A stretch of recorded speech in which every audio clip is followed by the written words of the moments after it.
pagi hari ini, hari Ahad 17 Januari tahun 2021. Insya Allah kita akan melanjutkan bahasan kita dari tafsir Al-Quran, tafsir surat Al-Hujurat, yang pada kesempatan pagi ini, insya Allah kita akan masuk pada bahasan tafsir di ayat ke-6. Mudah-mudahan ayatnya sudah bisa kita lihat di layar yang ada di hadapan kita semua. Di suratnya, surat Al-Hujurat, di juznya, juz 26. Ayatnya, ayat ke-6. Nah, di surat ini, Allah SWT menyebutkan beberapa adab. Nah, adab-adab itu bisa kita lihat dari sejak awal surat sampai dengan akhir surat, jumlahnya banyak.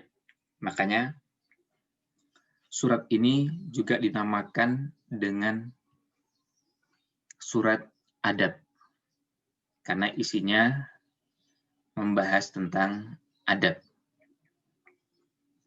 Nah, kalau kita lihat ayat ke-6, maka kita akan lihat ayat sebelum dan sesudahnya, di mana pembahasan adab ini begitu banyak. Nah, tapi salah satu dari sekian banyak bahasan yang berhubungan dengan adab adalah yang berkaitan dengan interaksi kita dengan berita. Dan ayat ini termasuk ayat yang sangat penting untuk kita bahas, karena kita hidup di zaman ketika yang namanya pemberitaan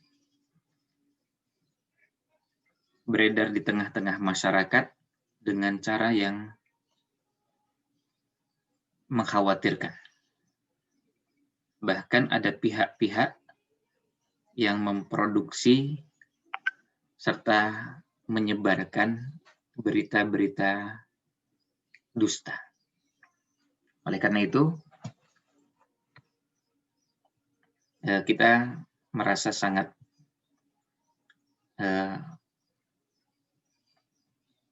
berkepentingan untuk membahas bahasan-bahasan seperti ini.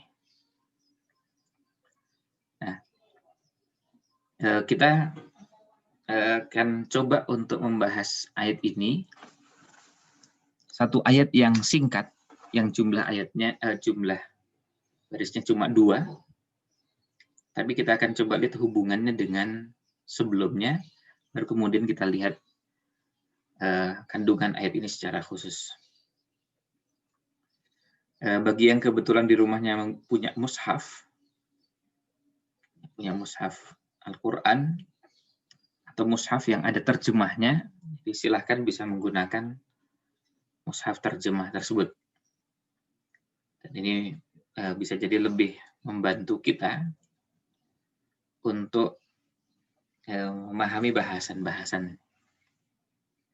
Nah, kita lihat bersama di sini, Allah SWT mengawali firman-Nya dengan seruan. Ya ayyuhalladzina amanu. Wahai orang-orang yang beriman. Wahai orang-orang yang beriman. Seruan ini bukan pertama kalinya disebutkan di dalam Al-Quran surat Al-Hujurat ini. Kita bisa lihat, kita lihat dulu dari ayat pertama, dimulai dengan ya ayyuhalladzina amanu. Kemudian di ayat kedua, ya ayyuhalladzina amanu. Baru kita lihat di ayat ke-6, Allah berfirman, ya ayyuhalladzina amanu. Jadi, penyebutan ya ayyuhalladzina amanu yang terdapat dalam surat ini di ayat ke-6 adalah penyebutan yang ketiga, seruan dengan menggunakan ya ayyuhalladzina amanu. Jadi ini bukan pertama, tapi ini yang ketiga di surat Al-Hujurat ini.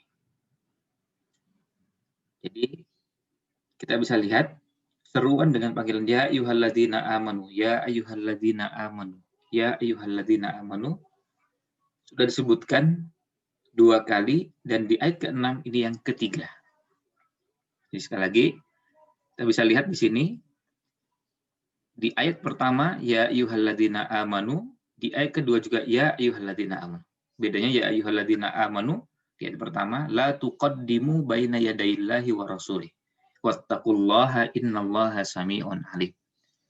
Perintah untuk tunduk kepada Allah dan Rasulnya, tidak mendahulukan apapun di hadapan Allah dan Rasulnya. Ketika Allah membuat aturan, ketentuan, tidak boleh kita melanggar ketentuan tersebut.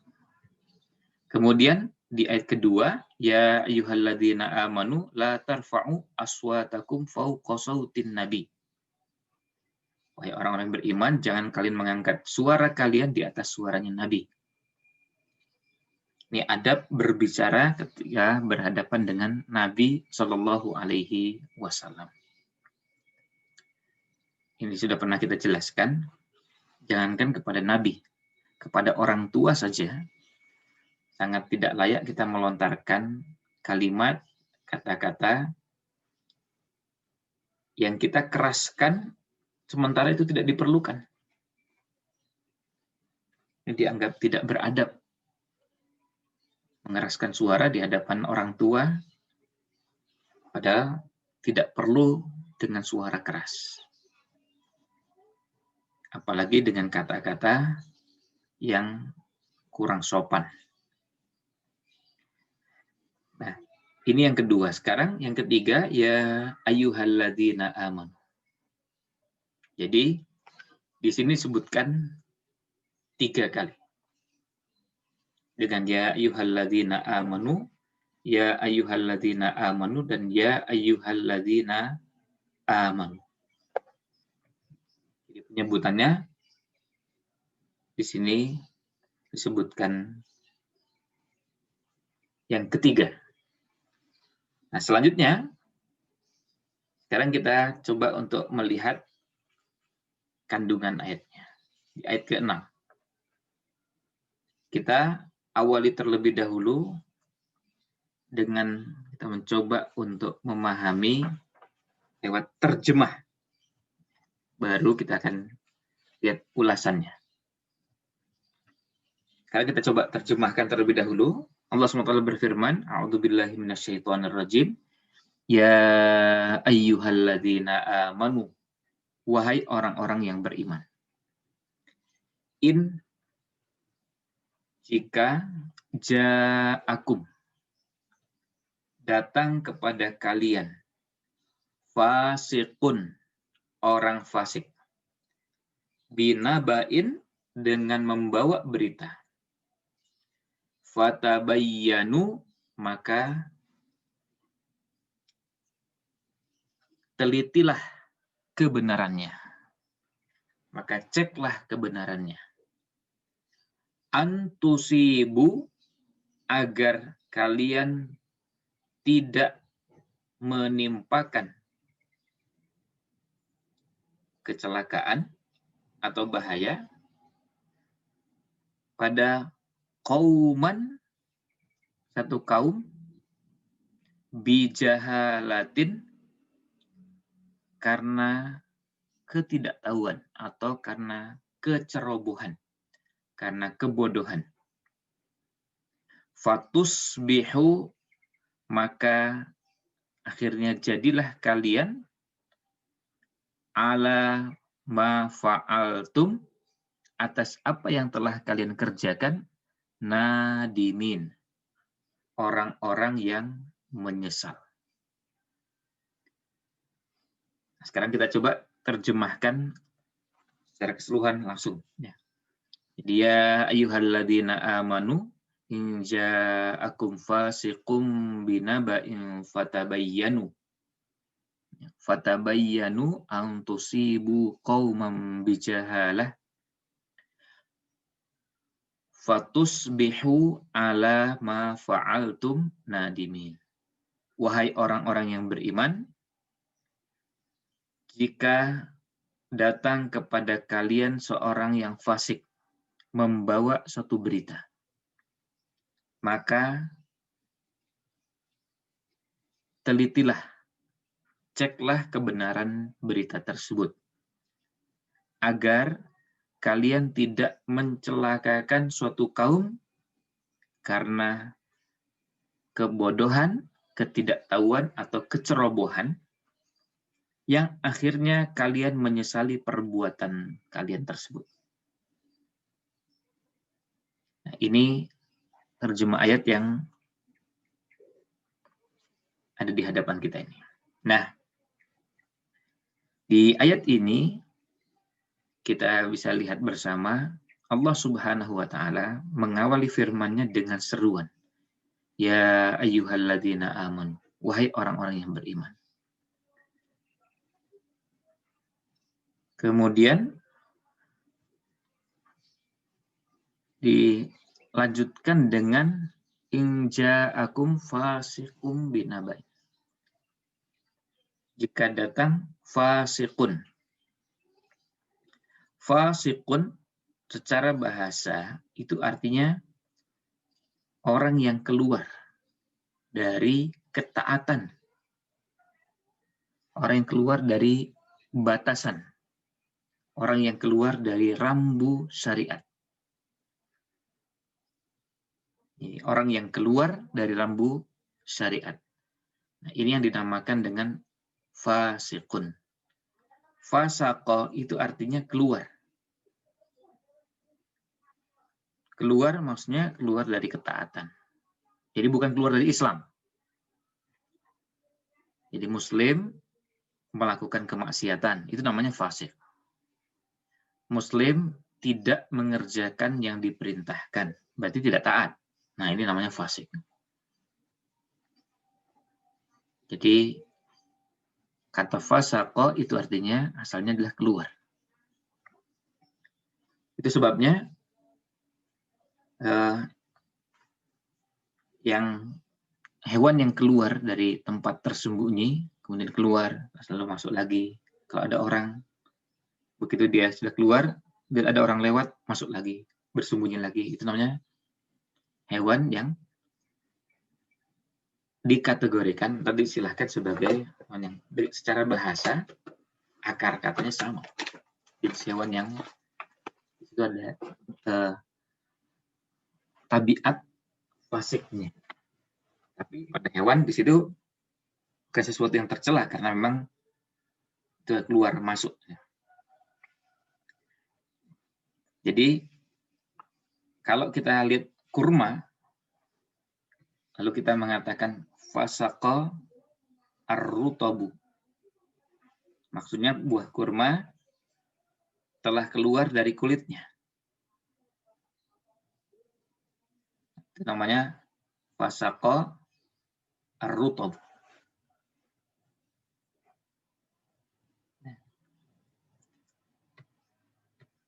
Kemudian fusuk itu artinya perbuatan keluar dari ketaatan atau keluar dari batasan syariat. Ketika ada rambu-rambu syariat tidak boleh dilanggar, dia melanggar atau keluar dari aturan tersebut, dinamakan fasik. Jadi orang fasik berarti dia masih beragama Islam, tidak dikeluarkan dari keislaman.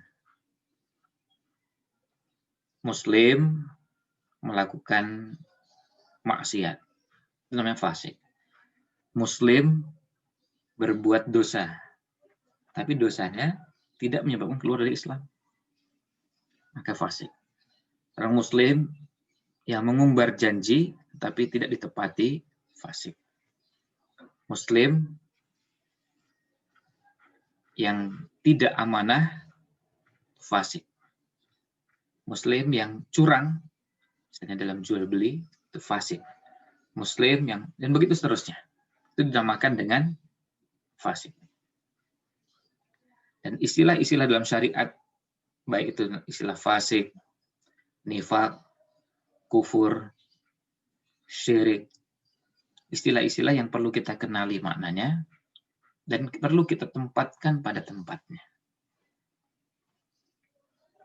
Perlu kita tempatkan pada tempatnya agar maknanya benar.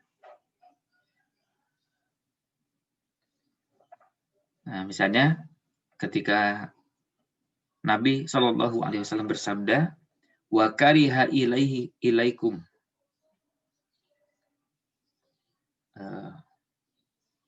dan Allah membenci dari kalian. Nah, berarti yang dibenci ini apa saja? Nah, ketika disebutkan, dan ada beberapa istilah, demikian pula yang terdapat dalam Al-Quran. Dalam Al-Quran, kan kalau dalam hadis disebutkan misalnya qila wa qala, wa kasratus su'al, idha'atal mal, yang masing-masing punya pengertian. Kalau dalam Al-Quran, wa karihal ilaikumul kufra wal fusuqa wal isyan. Ada kufur, fusuk, isyan. Masing-masing punya pengertian dan konsekuensinya. Ini dalam bahasan akidah namanya mas'alatul asma wal ahkam. Pembahasannya berhubungan dengan nama dan hukum-hukum yang terkait. Ini yang terkait dengan bahasan kita. Nah, jadi ketika disebutkan fasik, ya artinya orang yang keluar dari ketaatan. Dia Muslim berdosa, Muslim maksiat, Muslim berbohong, Muslim mengadu domba, Muslim menyebarkan kedustaan. Nah, ini namanya orang fasik. In ja'akum fasiqun, jika datang kepada kalian orang fasik, binaba'in, dengan naba, dengan membawa berita. Membawa berita, dan berita itu baik yang berhubungan dengan pribadi, misalnya datang kepada kita, dan membawa berita yang berhubungan dengan kita secara pribadi.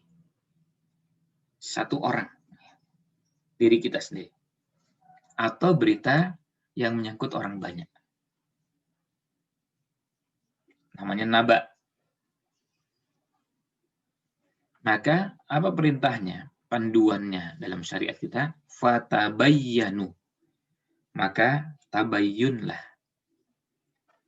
Maka ceklah kebenaran berita tersebut. Antusibu, ya, supaya kalian tidak menimpakan atau mencelakakan qauman, kepada sekelompok orang. Bijahalatin, dengan kecerobohan. Karena ketidaktahuan mencelakakan orang. Fatus bihu, maka jadilah kalian ala ma fa'altum, atas apa yang kalian perbuat, nadimin, menyesal. Maka kalian jadi menyesal atas perbuatan kalian tersebut. Jadi, wahai orang-orang yang beriman, jika datang kepada kalian orang fasik dengan membawa berita, maka tabayun, ceklah kebenaran berita tersebut.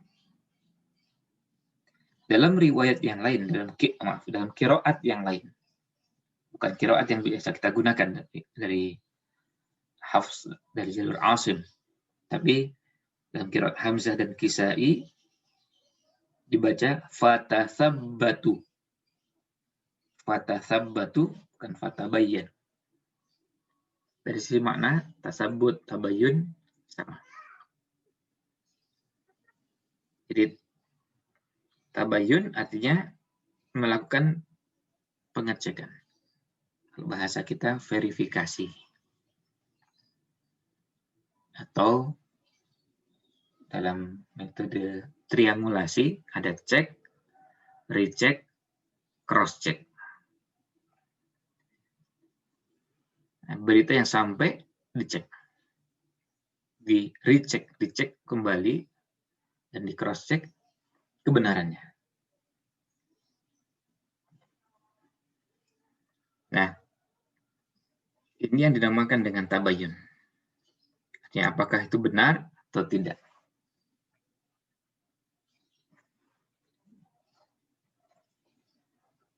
Kemudian pembahasan tentang bagaimana berita itu sampai kepada kita, atau manhaj, metode dalam menerima berita. Nah, terkait dengan hal ini, metode menerima berita ini kita perlu mengenali bagaimana berita itu sampai kepada kita dan bagaimana berita itu dicek. Pertama, kita hidup di zaman sekarang ini di mana kondisi masyarakatnya, orang-orangnya tidak seperti orang yang pernah hidup di generasi terbaik, yaitu di zaman Rasulullah Shallallahu Alaihi Wasallam, zaman para sahabat, orang punya tingkat kehati-hatian yang luar biasa dalam menyebarkan berita. Mereka sangat hati-hati, mereka teliti, bahkan ada yang rela melakukan perjalanan dari satu tempat ke tempat yang lain untuk mendapatkan informasi, mendapatkan berita dari sumber aslinya yang bisa dipercaya. Jadi sampai seperti itu. Mereka rela untuk mengecek kebenaran berita tersebut sampai pergi ke tempat yang jauh. Ini yang terjadi di generasi tersebut. Jadi, sehingga kita jangan kaget kalau kita melihat bahwa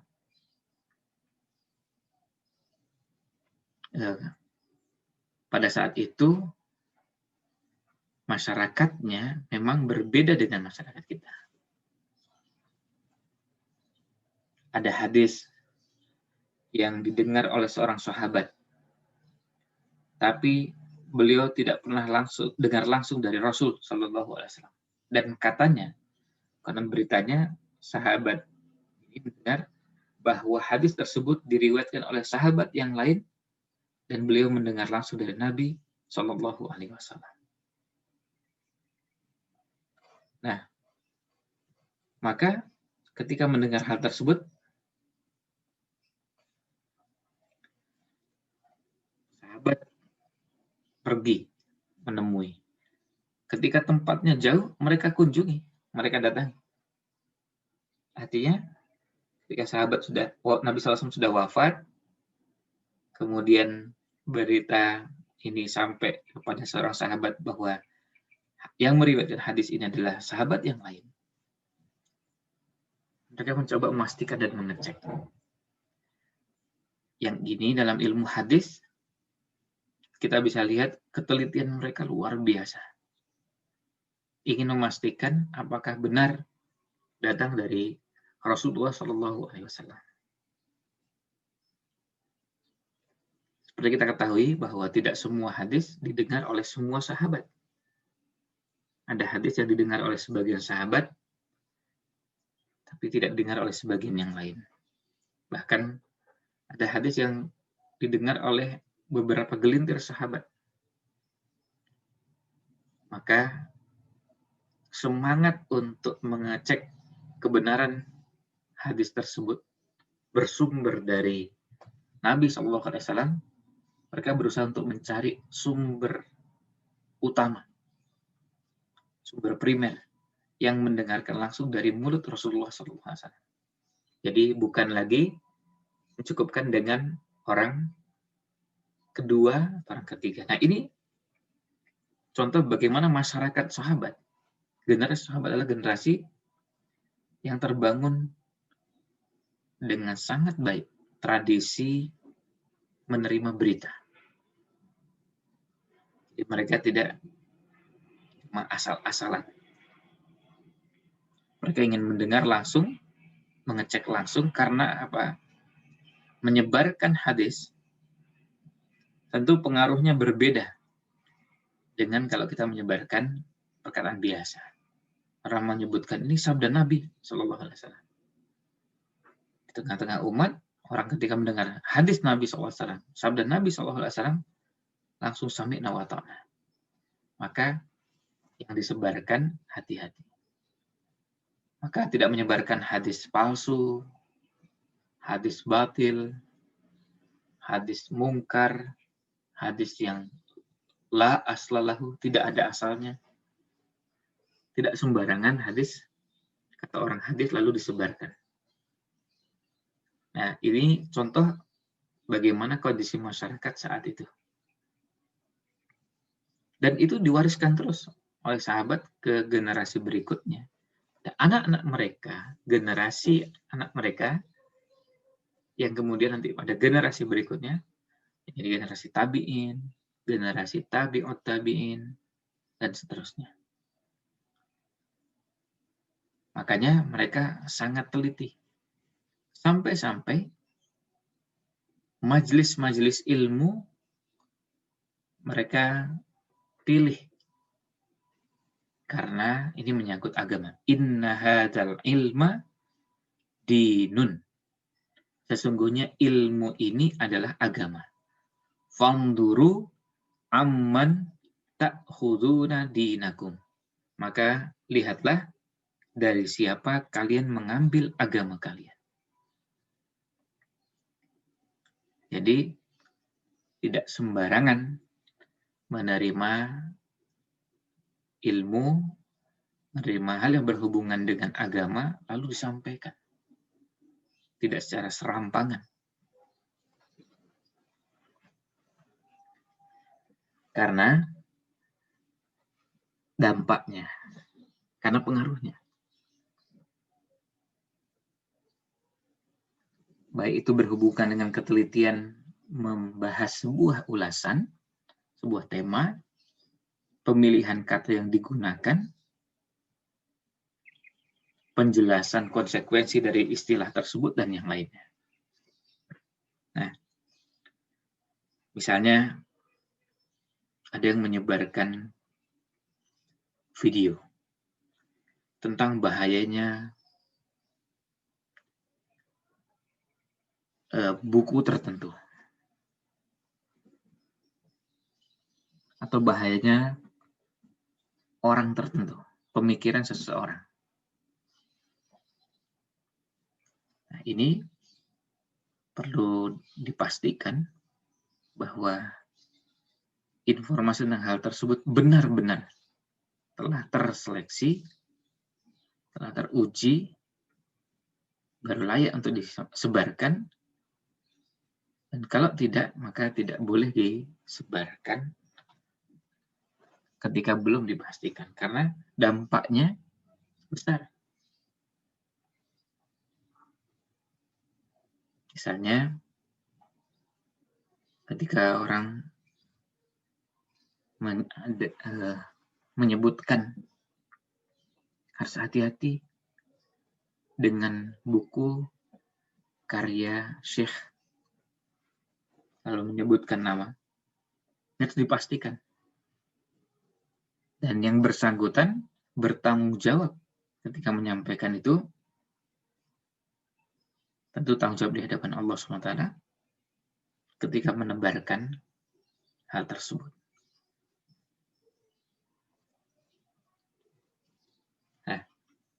Ini yang dinamakan dengan tabayun. Jadi fasik datang membawa berita. Nah, kemudian masih berhubungan dengan manhaj dalam menerima berita. Selain kita berada di zaman yang berbeda dengan zaman pada saat itu, zaman sahabat, zaman tabi'in, atau zaman tabi'ut tabi'in, atau zaman sesudahnya, misalnya zamannya Imam Syafi'i, Imam Ahmad, zaman di mana periwayatan hadis masih dilakukan oleh ulama pada masa itu, kemudian mereka punya ketelitian dalam periwayatan, kehati-hatian. Jadi tidak sembarangan. Ada riwayat, ada berita, lalu disebarkan. Zaman pada saat ketika itu mereka hati-hati ya luar biasa. Tidak sembarangan menyebarkan. Nah, pada masa itu mereka juga sangat teliti dalam memilih ungkapan. Termasuk memilih berita dari orang yang meriwayatkan. Jadi yang diteliti, diseleksi bukan hanya orangnya yang membawa berita. Bisa jadi dia fasikun, tapi nabaknya, berita yang dibawanya, karena bisa jadi ada orang yang mungkin jujur, tapi tidak punya kemampuan untuk menyampaikan berita secara utuh. Sehingga informasi yang disampaikan jadi tidak utuh. Yang dimaksud tidak utuh adalah tidak utuh menggambarkan berita tersebut, kondisi tadi. Beritanya tidak bisa menggambarkan kondisi yang ada. Berbeda dengan kalau kita menceritakan semua, dengan menceritakan sebagian, tapi sudah bisa mewakili gambaran suasananya. Gambaran kondisinya, itu sudah cukup. Dan itu dianggap benar. Karena tidak mungkin kalau kita menceritakan kejadian, selalu kita ceritakan utuh, dari A sampai Z-nya. Kadang kita menceritakan cuma ringkasnya. Tapi yang kita ceritakan benar. Lalu yang kita ceritakan bisa menggambarkan keseluruhan. Nah, dalam ilmu hadis, pemberitaan seperti ini, selain ada unsur benarnya, yang kedua adalah berkaitan dengan kedobitannya. Kedobitan seorang yang meriwayatkan, yang ini berhubungan dengan kemampuan akal, kecerdasan, kecakapan dalam memberitakan, sehingga bisa memberitakan secara utuh. Nah, karena bisa jadi salah menangkap informasi. Maka dari situ kita jadi belajar untuk mengenali jenis-jenis berita dan jenis-jenis orang yang memberitakan. Nah, kenapa tadi kita sampaikan bahwa kita hidup di zaman berbeda dengan masa itu? Karena kita hidup di zaman sekarang ini, orang merasa ringan dan enteng luar biasa, membuat kebodohan, membuat kebohongan, dan ikut menyebarkan kebohongan. Baik itu yang diorganisir maupun tidak. Mau dengan namanya apapun, ada yang khusus di media sosial, ada istilahnya buzzer, ada istilahnya macam-macam lah, istilah biar ditempatkan belakangan. Tapi ada yang dengan entengnya, dengan ringannya. Padahal apa yang kita ucapkan, apa yang kita lakukan, termasuk merespon berita, menyebarkan berita, itu semua akan dimintai pertanggungjawaban pada hari kiamat. Kalau benar, tentu kita bersyukur ini menjadi pahala dan kebaikan. Kalau yang kita sebarkan kebenaran, yang kita sebarkan kebajikan, kita bersyukur. Tetapi kalau yang disebarkan adalah kebohongan, kedustaan, mendukung pada kebohongan dan kedustaan atau kezaliman, kemungkaran, kebatilan, ketidakjujuran, dan seterusnya, maka pertanggungjawabannya berat. Dan ini hanya bisa diselesaikan dengan taubat. Artinya tidak cukup dengan misalnya kita sholat 5 waktu, kemudian dosanya otomatis terampuni. Tidak bisa. Apalagi kalau itu berkaitan dengan orang lain. Menyebarkan kedustaan berhubungan dengan orang lain, pertanggungjawabannya di dunia dan juga di akhirat. Ketika orang menjadi tidak suka pada orang lain gara-gara berita yang disebarkan, maka bertanggung jawab di dunia maupun di akhirat. Dan yang paling berat di akhirat. Karena ketika berita itu disebarkan dan informasinya diakses, diketahui sampai kepada orang dalam jumlah yang sangat banyak, maka pertanggungjawabannya menjadi lebih berat. Kalau itu kebaikan, maka pahalanya jadi banyak. Tapi kalau itu kemungkaran, maka dosanya bisa berdosa yang terus melimpah dan mengalir terus. Sebagaimana amal kebaikan bisa terus melimpah, keburukan juga bisa terus mengalir. Ada orang meskipun sudah wafat, tapi pahalanya terus mengalir. Tapi sebaliknya ada orang sudah wafat, dosanya terus mengalir. Nah, kemudian berhubungan dengan tabayun ini, tabayun atau manhaj dalam menerima berita. Kenapa kita juga perlu mengenali jenis-jenis kebohongan? Karena bisa jadi orang merasa bahwa ini bukan kebohongan. Padahal itu kebohongan. Dalam Al-Quran maupun hadis, kita mengenal istilah-istilah bohong ini beragam.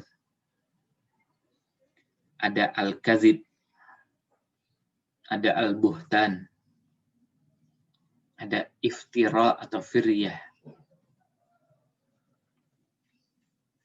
Ada istilah yang begitu banyak. Nah, bentuknya apa? Bentuknya beragam. Ada yang bentuknya jelas-jelas kebohongan yang mudah dikenali. Sebagian besar atau seluruh muslimin mungkin dengan mudah bisa mengenali. Dan mengatakan A padahal tidak seperti itu. Dan orang tahu. Nah, ini kebohongan. Apalagi setelah itu disertai dengan kebohongan berikutnya. Artinya kebohongan yang nyata dan sangat mudah diketahui. Kebohongan yang sangat jelas.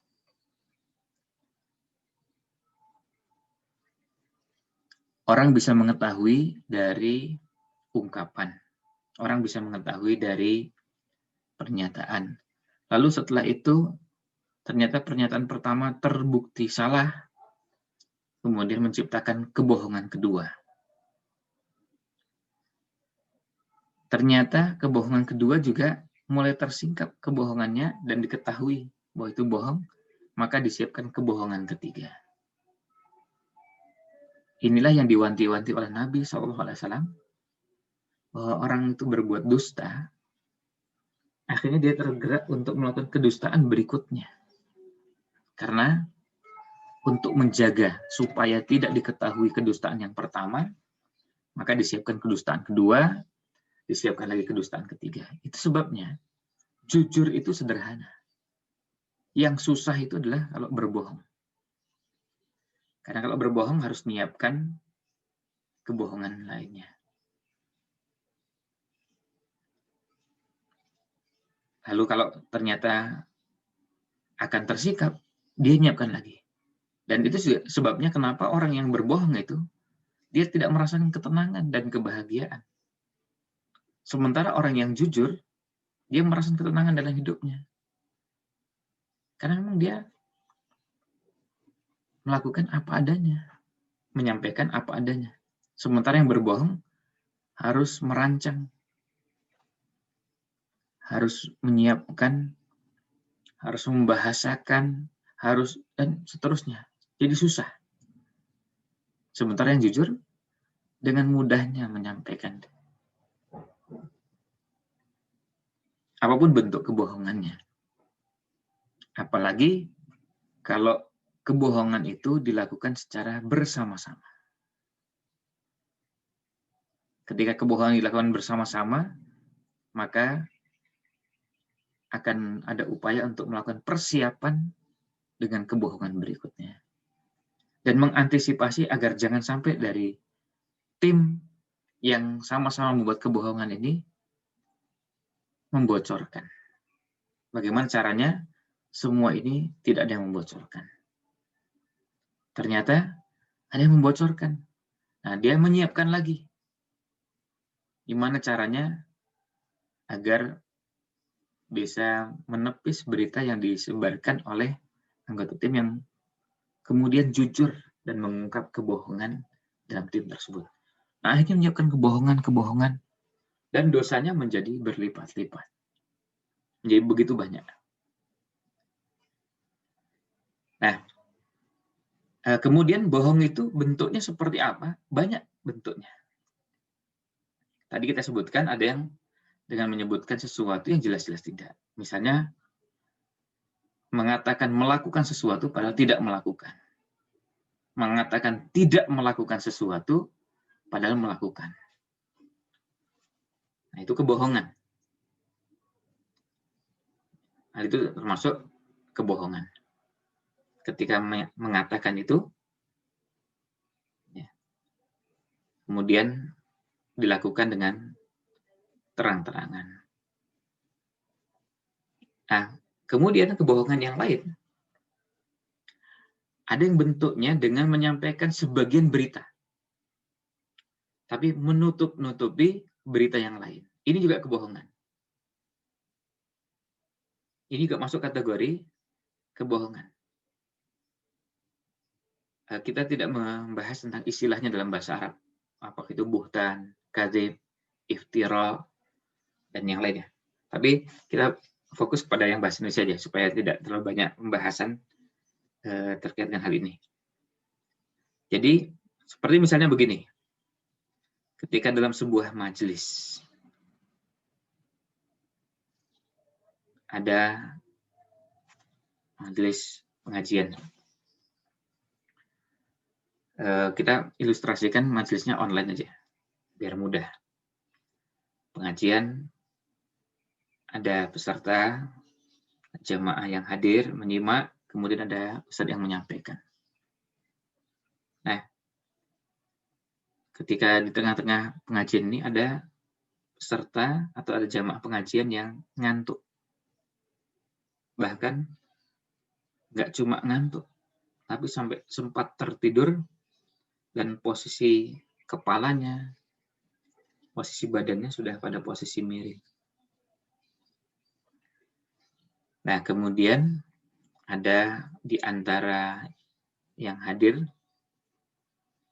mendokumentasikan, memotret, dan kebetulan posisinya berada di belakang, memotret jamaah yang sedang tertidur, kemudian dari posisi yang berada di tempat yang jauh, ustadznya sedang menyampaikan materi. Lalu dipotret, benarkah informasi tadi? Ketika dipotret, kondisinya tadi, ketika ditambahkan dengan berita dan kalimatnya kalimat yang dusta, nah inilah salah satu bentuk kebohongan. Ketika mengatakan dengan kalimat singkat, do turu, ya, pada tidur. Jadi komentarnya singkat, ya, pada tidur. Padahal yang dimaksud adalah satu orang tadi tidur. Nah, kita yang berada di ruangan tersebut, entah itu di masjid atau di ruangan apapun namanya, tahu memang ada yang tidur. Tapi kalau dibahasakan bahwa pesertanya dan jamaahnya semuanya tidur, atau hampir semuanya tidur, nah itu namanya kebohongan.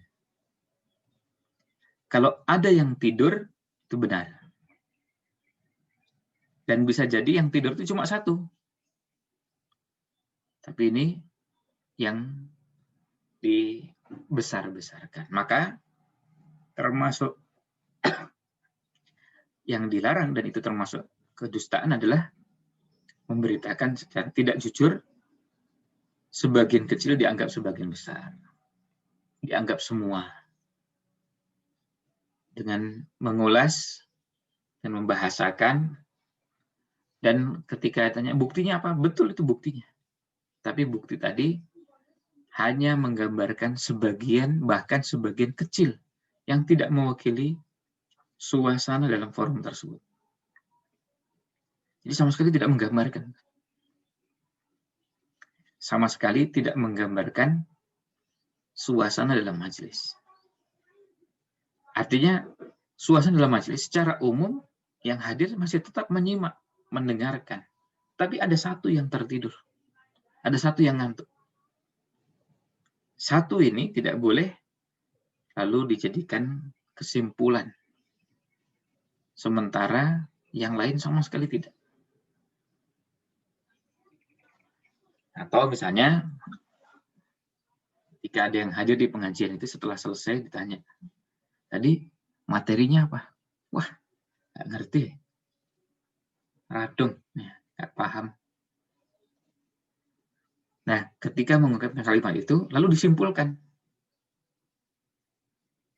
Lalu dengan kalimat doradong. Ya. Yang hadir pada nggak paham. Kalimat ini salah. Dan ini termasuk kebohongan. Ketika kesimpulannya bahwa semua yang hadir di pengajian itu nggak ada yang paham sama sekali. Di materi yang disampaikan, itu nggak ada yang paham sama sekali. Lalu disimpulkan dengan kalimat tadi, hanya bertanya pada satu orang. Sementara pesertanya lebih dari 20, lebih dari 30. Kalau satu yang tidak paham, ternyata yang 29 paham, kan tidak bisa kita menyimpulkan bahwa pesertanya pada tidak paham. Atau bahkan 1 dari 10. 1/10 untuk menyimpulkan keseluruhan. Lalu yang 9/10-nya tidak diperhitungkan, itu kan tentu tidak benar. Lalu disebarkan. Ikut kajian, tapi pada nggak paham. Nah, ini juga bentuk kebohongan. Nah, banyak bentuk-bentuk seperti ini. Sehingga kalau dikatakan, bahwa ini benar nggak? Fotonya benar, tapi beritanya tidak benar. Nah, sekarang akhirnya kita jadi kenal bahwa, oh ternyata bisa jadi fotonya benar, tapi beritanya tidak benar. Pasti berita yang disebarkan itu tidak benar. Tidak seperti itu.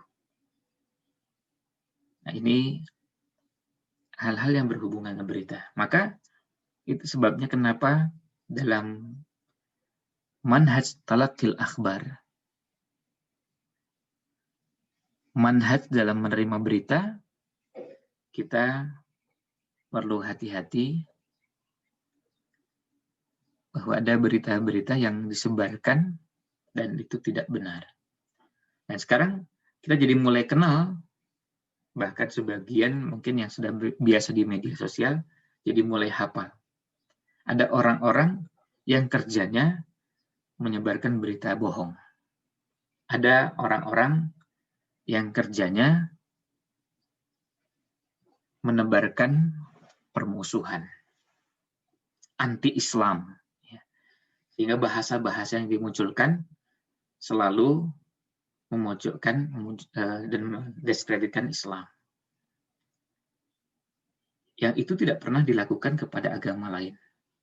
Sehingga kita jadi paham, kalau seperti ini tidak perlu kita menguras energi untuk mengomentari, karena memang sudah dikenal seperti itu. Jadi kalau ada di antara umat Islam yang melakukan kesalahan, dibesar-besarkan dan dikaitkan dengan agamanya. Tapi kalau umat agama lain melakukan hal yang sama, tidak diangkat agamanya. Kita jadi paham yang seperti ini sudah nggak usah diperhitungkan, nggak usah diperhatikan. Beritanya sudah nggak usah disimak dan didengar. Nah, tentu sayang karunia telinga yang Allah berikan, kemudian karunia akal yang Allah berikan pada kita, karunia mata juga yang Allah berikan pada kita, hanya sekedar untuk mendengar, membaca berita dari orang-orang seperti ini. Ya, lebih baik mendengarkan hal-hal yang jelas bermanfaat, lebih bermanfaat untuk mengasah kemampuan kita, kecerdasan kita, analisa kita, daripada mendengar dari orang-orang seperti ini. Bisa orang, bisa sekelompok orang, ya. Tapi intinya bahwa yang seperti ini kita perlu biasakan untuk berhati-hati. Dan bagi yang biasa berada di media sosial, tentu dia dikenal dengan nama-nama, bisa orang, bisa lembaga yang mereka memang kerjanya menebarkan permusuhan, menebarkan kebencian terhadap Islam atau umat Islam, menebarkan kebohongan, memproduksi dan ikut menyebarkan, dan berbagai bentuk lainnya. Nah, ya ini sudah bukan jadi rahasia umum lagi, karena tentu mengenali dan berinteraksi dengan orang-orang seperti ini tidak sulit, ya. Kita mengenali, dan karena sebagian dari mereka juga ada yang kemudian tobat dan dia mengatakan, dulu saya bekerja di sini dan saya bekerja untuk bagaimana menyebarkan ini, menyebarkan itu, dan kita diminta untuk mengomentari ini, mengomentari itu, dan seterusnya. Nah, ya, berinteraksi dan kenal dengan orang-orang seperti ini tidak sulitnya. Dan alhamdulillah dari waktu ke waktu ada yang terus taubat dan menyadari kesalahannya lalu berhenti, dan sebaliknya kemudian sekarang ingin menutupi kesalahan di masa lalunya dengan menyebarkan kebenaran. Nah,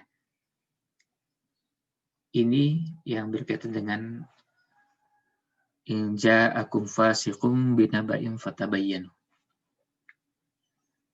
Karena dampaknya antusibu qauman bijahalah.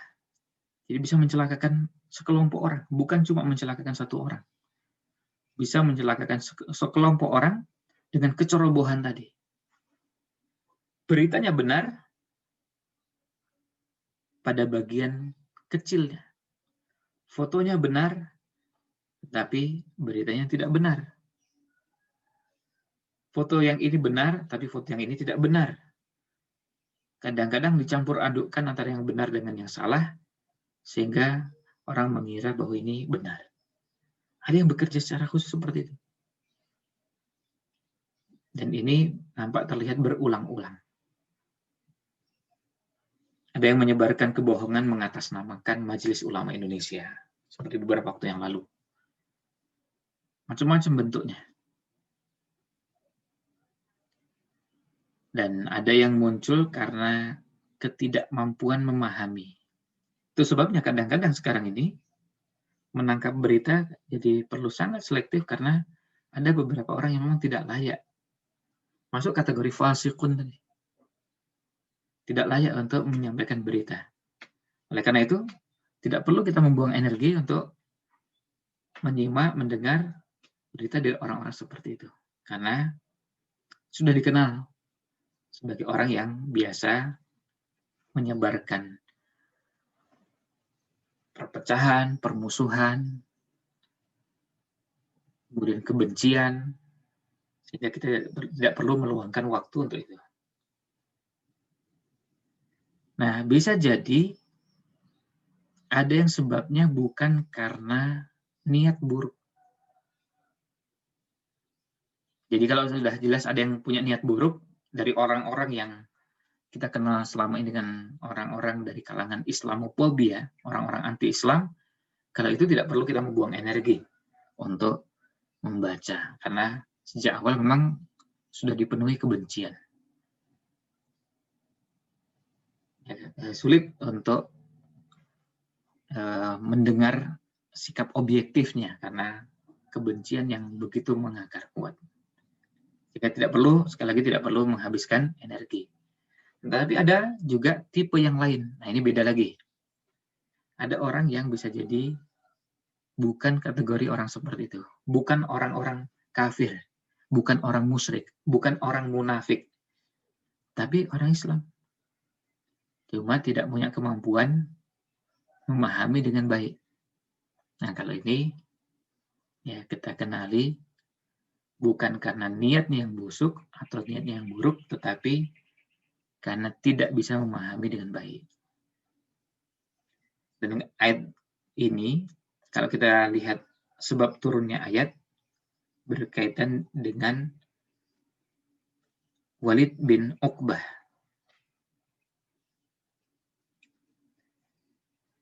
Yaitu kisahnya adalah ketika Walid bin Uqbah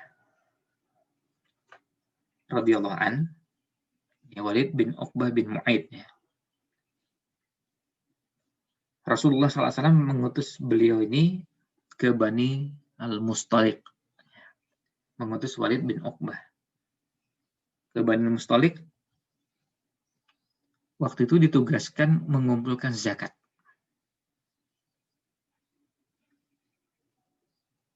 Tapi sebelumnya sudah ada hubungan yang belum terjalin atau kurang baik antara Walid bin Uqbah dengan Bani Al-Mustaliq. Kemudian ketika ada kabar bahwa Walid bin Uqbah akan datang, atau dalam riwayat yang disebutkan bahwa mereka menunggu utusan Rasul Shallallahu Alaihi Wasallam, lalu mereka, kalau ada riwayat yang satu mengatakan bahwa mereka menyambut utusan Rasul Shallallahu Alaihi Wasallam. Nah, ketika itu mereka menyambut, dan yang menyambut dalam jumlah yang banyak. Begitu lihat, ini Walid bin Uqbah malah takut dan langsung pulang.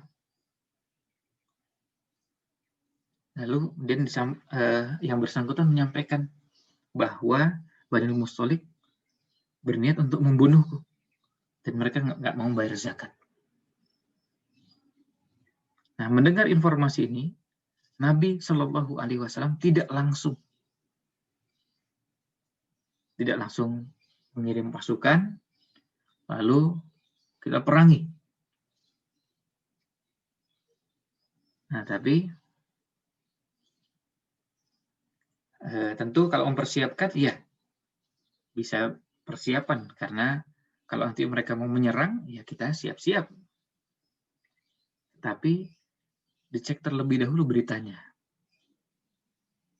Nah, dalam suasana seperti ini, kemudian datanglah utusan dari Bani Al-Mustaliq.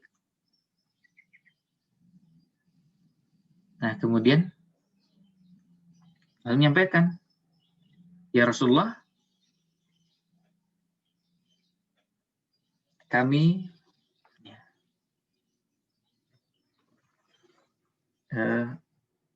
mendengar utusan Anda yang akan mengumpulkan zakat.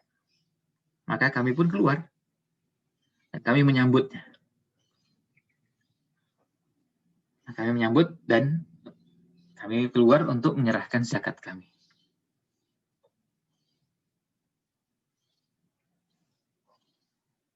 Nah, kemudian ketika itu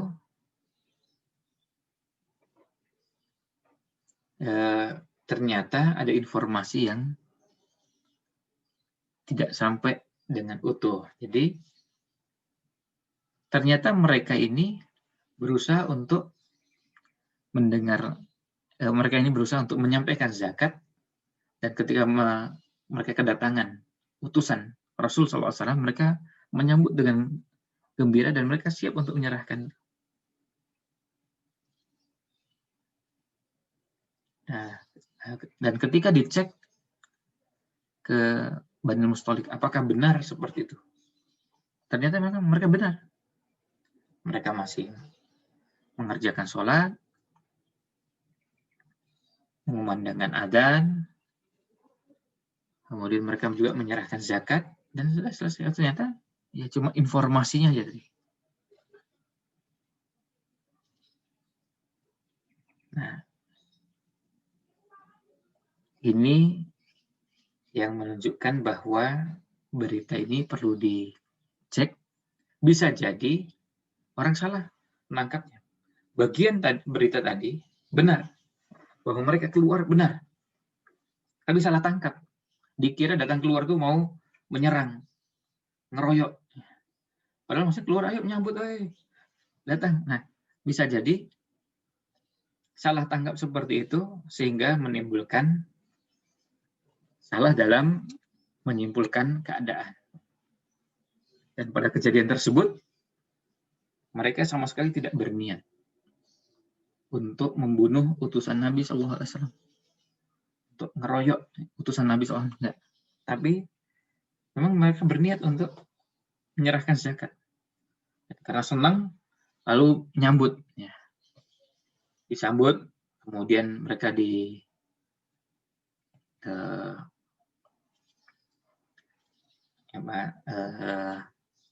mereka ingin utusan tersebut diperlakukan dengan cara yang baik, dan menyambut kedatangan itu dengan cara ya keluar bukan cuma satu yang menjamu, menerima, tapi beberapa orang.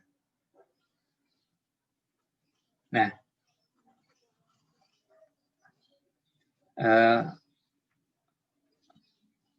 dari peristiwa ini kita bisa melihat bagaimana Allah SWT mengajarkan kepada kita, kepada orang-orang yang beriman, pada Allah SWT, beriman kepada Rasulnya SAW, untuk berhati-hati menerima berita dari pendusta, dari penebar fitnah, adu domba, di kalangan orang-orang yang sejak awal anti dengan agama ini, atau dari siapapun yang akhirnya bisa merusak keutuhan, merusak kebersamaan, merusak persatuan.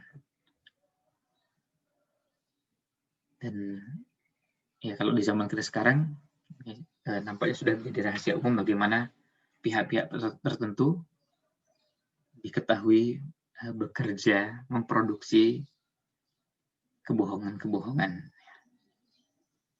Nah, kemudian disebutkannya fasikun dan nabain untuk menunjukkan bahwa ini berlaku untuk semua. Nakiroh, jadi semua orang fasik dan semua berita. Jadi seakan-akan dikatakan bahwa jika ada orang fasik, siapapun yang datang kepada kalian dengan membawa berita, maka tabayunlah, maka telitilah, maka ceklah, maka selidikilah terlebih dahulu kebenarannya, dicek dengan seksama. Jangan kalian percaya begitu saja perkataan orang fasik. Sebab orang yang tidak memelihara dirinya dari kefasikan, ia juga tidak memelihara dirinya dari kebohongan, yang merupakan salah satu bentuk kefasikan. Jadi kalau orang dengan entengnya, dengan mudahnya menghina agama, menghina tokoh agama, menghina simbol-simbol agama, dengan entengnya membuat kebohongan, maka ya tentu ketika menyampaikan berita lagi tentang hal yang lain, meragukan, apalagi itu menjadi kebiasaan. Dan ini bukan sekali, bukan 2 kali. Orang bisa keliru, itu bisa. Tapi yang namanya keliru itu bukan menjadi aktivitas rutin. Keliru itu bukan menjadi kebiasaan. Nah, itu yang dinamakan dengan